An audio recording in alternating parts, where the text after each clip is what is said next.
I sensed it instantly, the moment she set her phone face down on the table. It was supposed to be my birthday dinner.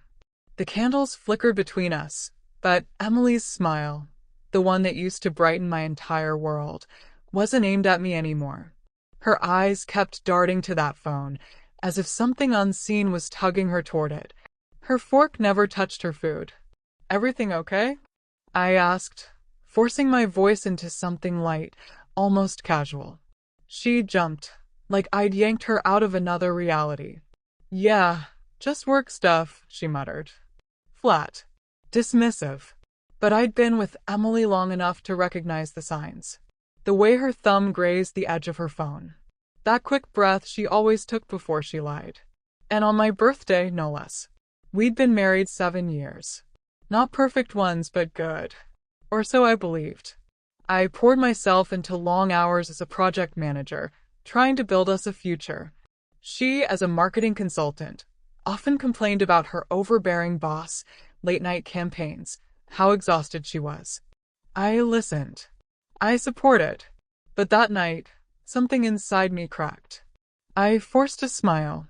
"Well, I'm glad work is keeping you so entertained." She flinched at the edge in my tone, then quickly grabbed her wine glass, trying to hide behind a sip. And then the phone buzzed again. This time she didn't hesitate. She flipped it over, eyes locked on the glowing screen, lips curling into a faint, private smile. Not for me. I can't even recall eating. What I remember is staring at her while she typed furiously, thumbs flying like her life depended on it. My chest tightened with every vibration, every flash of light. Finally, I asked, "Who is it?" She froze, just for a heartbeat, but it was enough. "No one important," she said too quickly. The lie hung in the air like ash. I let it slide. Not because I believed her, but because I wasn't ready to face the truth. Not yet. That night in bed, I lay awake, listening to her whisper into her phone from the bathroom. Her voice was low, hushed, almost playful. On my birthday, I clenched my fists, eyes shut, telling myself maybe it was a client, maybe a friend. But deep down, a darker truth clawed at me. She was there beside me, but her heart was somewhere else. The days that followed were agony. She drifted farther away, distracted, distant. Her laughter, once mine alone, now reserved for whoever was on the other side of that screen. I began noticing patterns. Late nights at the office. Guarded texts. The faint scent of cologne on her scarf that wasn't mine. Every sign pointed to the nightmare I didn't want to believe. And then, a week later, I had proof. Her phone buzzed on the counter while she showered. I didn't plan to look. My hand moved before I could stop it. The name Aaron. The message. "Last night was amazing. Can't stop thinking about you. Wish I was there instead of him." My vision blurred. My heart hammered against my ribs. It was real. That night, I couldn't confront her. The words felt like glass lodged in my throat. Instead, I sat across from her at dinner, watching her lie with her eyes, with her smiles, with every stolen laugh she gave her phone. Inside, I was unraveling. The breaking point came days later, my belated birthday party. Emily had insisted on inviting friends. She looked stunning, radiant even. But her focus wasn't on me. It was on her phone. Even as our friends sang happy birthday. Even as I blew out the candles. Her fingers tapped furiously beneath the table. Her lips curved at words I would never see. That's when it hit me. I was invisible in my own life.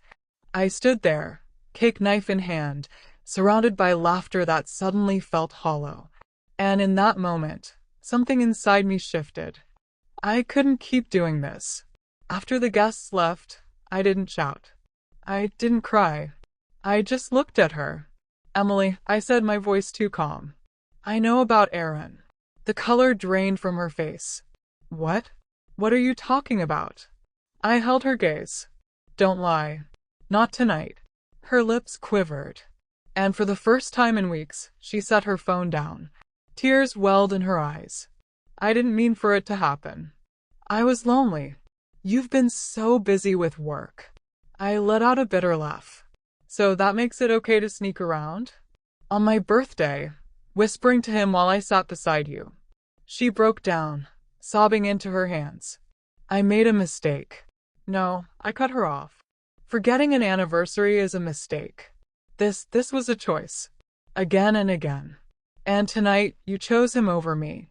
The silence between us was suffocating. Finally, I said the words that had been clawing at my chest. I'm done. Her eyes widened, panic overtaking her guilt. What do you mean? You can't just. I said steady. Because I've been walking alone in this marriage for months. And tonight I realized I'd rather leave completely than keep pretending. I grabbed my keys. She reached for me, desperate. Please don't go. We can fix this. I'll end it with him. I swear.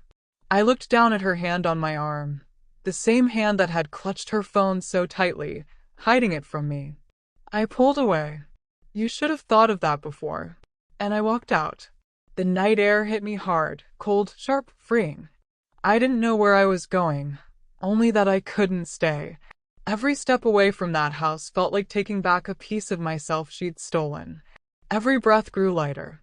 Yes, my chest still ached with betrayal. But I wasn't just leaving her. I was leaving behind the man who accepted being second in his own marriage. In the days that followed, she tried everything. Calls, texts, emails dripping with apologies, promises, desperate pleas. But something in me had shifted that night. She chose him over me. On my birthday, she made me invisible. But the moment I walked away, I realized something powerful. I wasn't the one losing. She was. She threw away loyalty, love, and a future for a fling built on lies. And me? I was finally free to begin again.